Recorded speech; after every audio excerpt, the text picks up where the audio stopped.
Shalom and welcome to Students of Torah. This year is entitled The Fascinating Connection Between a Corrupt Judge and an Idolatrous Tree.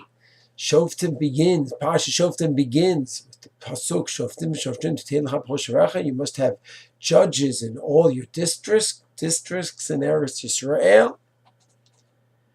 And right after that, it says you cannot plant an idolatrous tree. The obvious question is, what's the connection? So the Medrash says in Rashi, the Mefarshim quote that there is obviously some reason for the juxtaposition. And it says that a person goes ahead and appoints a corrupt judge. It's as if he's planted an idolatrous tree. And people try to understand what Mahakesha, you could say that about everything. You go ahead and you steal. It's as if you planted $1 streets, as if you appointed a corrupt judge. You could say every issue in the Torah. So the Torah Timim asks the question on the spot, and he says that the Midrashim that say that both of these acts caused the Shekhinah to go away from Israel. An idolatrous tree, people serve an idolatrous tree, causes the Shekhinah, Hashem, so to speak, to be removed. And so too, you have corrupt judges. Chazal say that causes Hashem Shekhinah to be removed. So that's one connection. Rav Chaim Soloveitchik has a fascinating idea. It's quoted by Rav Mordechai Kamenetsky. Says that we go ahead and see a beautiful judge. And a judge, if you look through the Rambam in Hilchos Sanhedrin, he has to be wise, he has to be a chacham, tzaddik, good midot, and also he has to look nice, look mechubad. Not that we care so much about external looks, but that's part of the criteria because that's what people relate to. So the Rambam gives a long list. And part of the list is he should be handsome and good looking. So if Chaim says that you can have this good looking judge, dressed, mechubad, impressive jacket, hat, whatever the look is, and he could be looking very formal and proper. But if he's corrupt, he's not 100% committed to emes, to truth.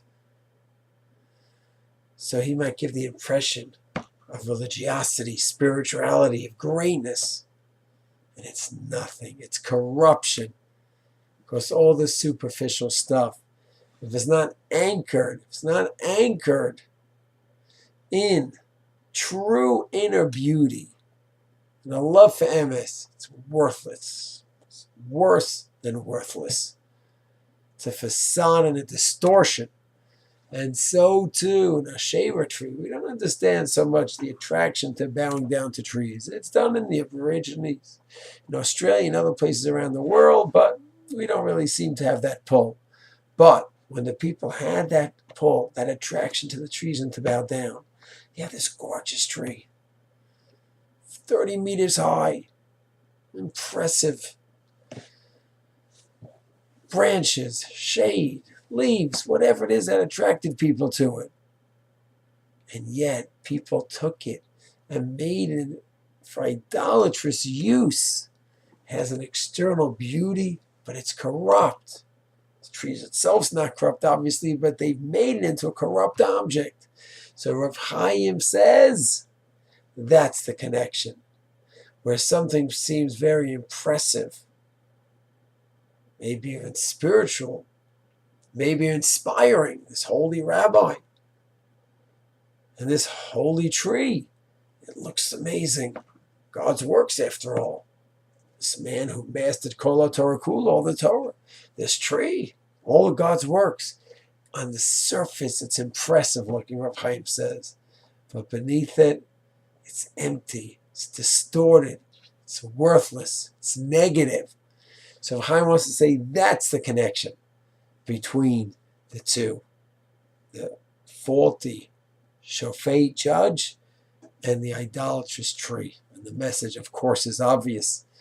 That all the external beauty that we can have, and there's nothing wrong with external beauty, but only when it's anchored with internal beauty, internal emes, internal spirituality.